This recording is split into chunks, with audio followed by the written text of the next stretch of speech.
Ya, kita awali perbincangan. Saya ingin ke Mas Doni terlebih dahulu. Bagaimana kemudian teman-teman di DPR melihat opsi yang diambil pemerintah terakhir di akhir bulan Mei kemarin? Iya, perlu kami jelaskan bahwa dari awal pembahasan APBN 2016, kami di DPR ini sudah mengingatkan kepada pemerintah bahwa target-target yang ditetapkan oleh pemerintah itu harus realistis, begitu. Nah, seperti target pendapatan pajak, lalu asumsi makro juga demikian. Nah, sekarang terjawab bahwa memang apa yang ditarget pemerintah ini memang meleset.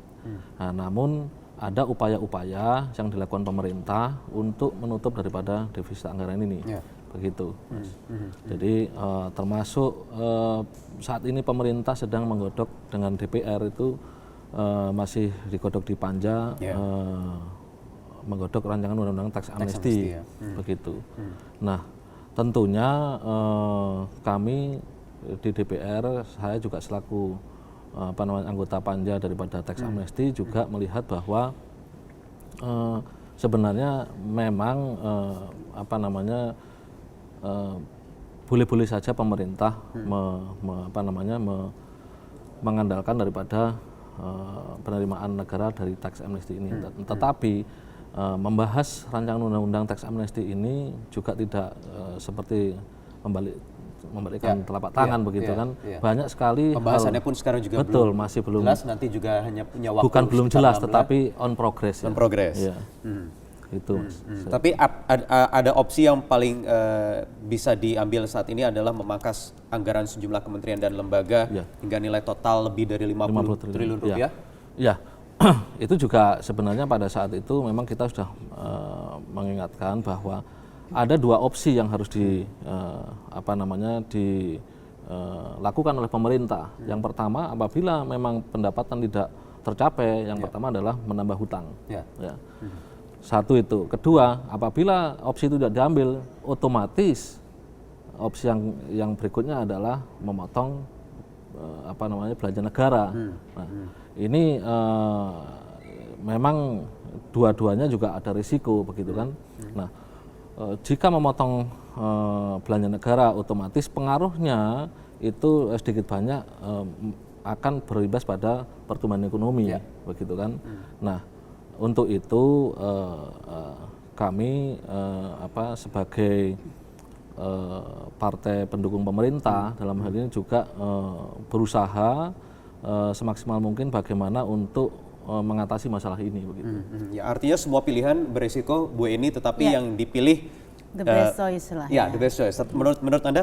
Ya, jadi memang sekalipun tadi disampaikan Pak Dodi bahwa tax amnesty ini berhasil, ini pun tidak mampu. Skenario paling optimis pun tidak akan mampu untuk menutupi shortfall penerimaan, karena shortfallnya sangat tinggi, Mas Wahyu. Hampir 300 triliun, 290 triliunan lah yang shortfall. Jadi kalau misalnya dikurangi 50, ini masih butuh 240 triliun. Nah, nggak ada skenario paling optimis pun untuk tax amnesty sampai menembus 240 triliun untuk APBN ini.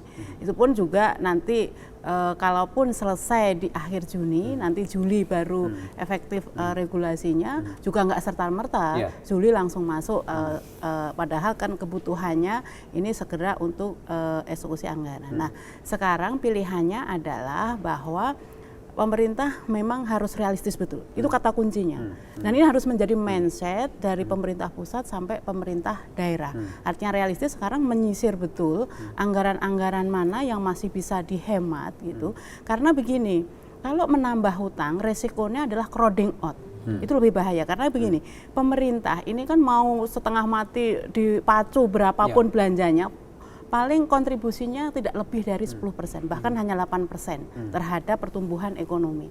Nah, tetapi kalau sampai mengganggu yang sektor swasta yang porsinya 80% ini, maka pertumbuhan kita akan semakin drop. Nah, sekarang kalau pemerintah ini dengan menambah utang, dan utang ini tentu kayak kemarin kan pemerintah dengan Sun sudah menawarkan suku bunga 8,2%. Nah, kalau seperti itu, himbauan pemerintah untuk menurunkan suku bunga single digit, lupa. Karena tidak mungkin.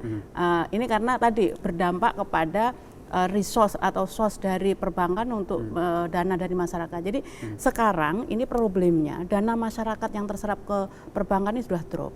Nah itu salah satunya efek crowding out dari utang pemerintah yang terus meningkat. Nah, sekarang prinsipnya adalah bagaimana pemerintah tidak mengganggu sektor swasta. Itu saja. Nah, kalau itu masih bisa dilakukan, artinya sekalipun terjadi penurunan belanja pemerintah, asal yang diturunkan ini yang bukan anggaran yang sifatnya stimulus satu, ini tidak akan terlalu mengganggu, yang apalagi stimulus, kalau juga tidak mengganggu sektor konsumsi maupun sektor produksi. Nah itu masih lah, kita masih bisa berharap 4,9, 5,0% masih bisa. Masih bisa tercapai, tetapi paling tidak Menteri Keuangan juga sudah menegaskan tanpa penghematan bisa tekor minus 90 triliun. Nggak ada sebenarnya Mas Wahyu, tekor itu kan dalam konteks apa? Artinya tekor itu jangan sampai dipahami oleh masyarakat seperti nanti Yunani default, gitu. Bukan. Karena kan ini kalaupun terjadi penerimaan tidak tercapai, kantor perbendaharaan negara pasti mempunyai filter. Filternya apa? Pasti ya nanti realisasi eksekusi anggarannya ya diulur gitu kan. Oke. Baik, kita akan lanjutkan nanti pembahasannya sambil menunggu bergabung di sambungan telepon ada mantan Kepala dan Kebijakan Fiskal Anggito Abimanyu. Sesaat lagi di Perhatian News.